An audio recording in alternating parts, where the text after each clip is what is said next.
Okay, so one of my students asked me this thing, Pramod, can you share like how you are able to increase your salary throughout your almost 9 to 10 years experience, right? So in this video, I'm going to discuss about how I was able to almost like double or 1.5x every 2 years, right? My salary, especially on this, right? I'm going to talk about very raw and real. This is going to be a normal discussion with you guys, right? How I was able to do it.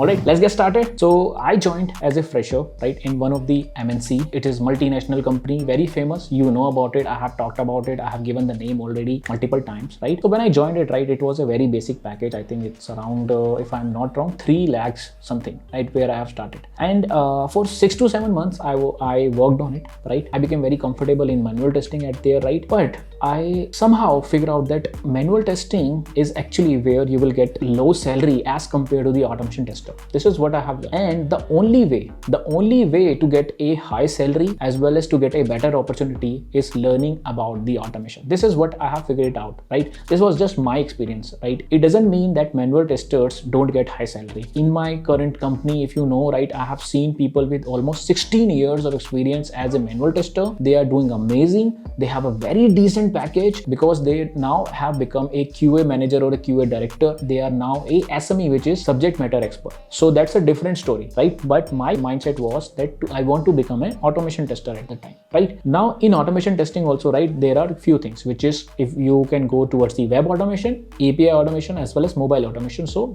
3 paths you can basically choose. Generally, which I think, right? So even I recommend to my students basically where you can start learning about the API, right? Then I wanted to jump into the another company, right? But they required the knowledge, which is skills related to it. The skills were the APIs, right? And at the time, I didn't know about the API, to be honest. Somehow I basically read some of the articles. I was just practicing some weekend projects, right? I basically prepared for almost like 1.5 months or something in the same company in MNC. Then I figured it out that if you want to get a higher salary, right? I want to double this, right, I have to move to the product-based company. So this is what I have done. This is my experience, guys. This is what I think. And still I recommend to all my students that go target the product-based companies because they pay high, as well as you can target startups also. They generally pay high, as well as you will learn a lot. You will learn a lot in the product-based companies. But as a starter, whenever you're starting as a fresher, right, service-based companies are good because you will know the process, overall QA process that I have not, right? So in the second company, I almost doubled my package because I became very good with the APIs, and they wanted a API tester because they had some backend API they wanted to test. Then I learned about increasing my skills again. I told you, right, increasing your skill. Whenever you are at this, you have to target the next step where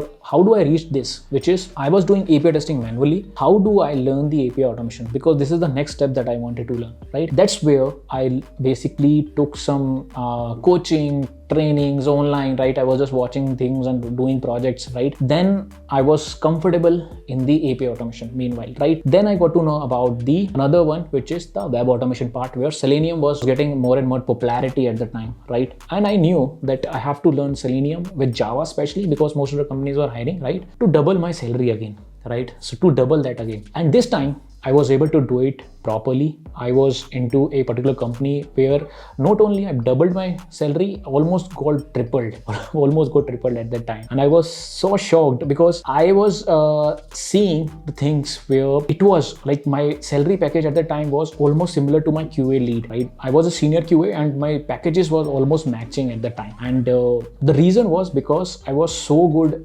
in the API automation at the time, and I had the skills of web automation, same skills. So the reason I'm telling you all this, right, all the points that you are getting is skills. You have to think about the next outcome, basically next step, basically, right? You have to know about your next step, right? For example, if you're a manual tester, then become an API tester, then become a web automation tester, right? This is how the next steps should be. Even in your manual testing, right, if you want to learn about the new concepts, right, what should I learn? Should I learn about the e-commerce things, right? Other things? Should I learn about the estimates, QA thing? Agile is also required in manual, right? So skills, improving skills basically will always help you to increase your salary. And another point I would like to highlight is, guys, if you stay in the similar company or a same company for a long time, I have seen, this is true. I mean, this is true. I have seen multiple of my friends, right? If you stay there for a longer duration of a time, your salary increase is not as good as if you try to switch. So switching will always give you an edge. It will always give you a better opportunity, which I think sometimes it is not a better opportunity, to be honest, right? So you have to research a lot.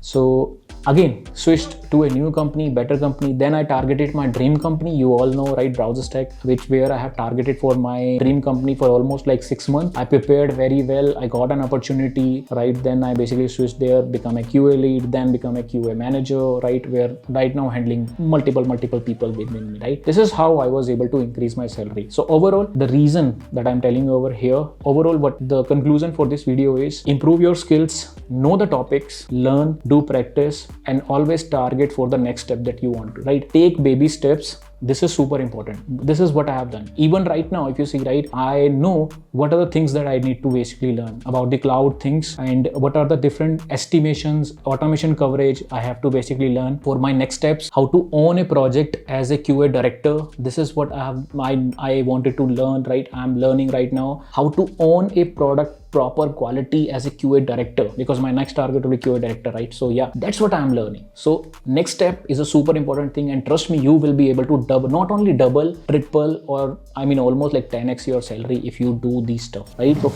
I hope this makes sense. I hope you got some of the information from this video. Give me a like and subscribe to the channel if you are new to the channel, right? Automation Tester Blueprint is starting, guys. We are launching a live batch. If you're a fresher who want to jump to automation, if you are a manual tester want to jump to automation, if you're a non-IT person who want to jump to IT through automation, this is a batch of 4.5 months with 100 hours of live classes that we are doing. Please enroll, which is sd.live/become, right? Be a part of it. I'll see you in the live classes. Thanks for watching this video. Bye.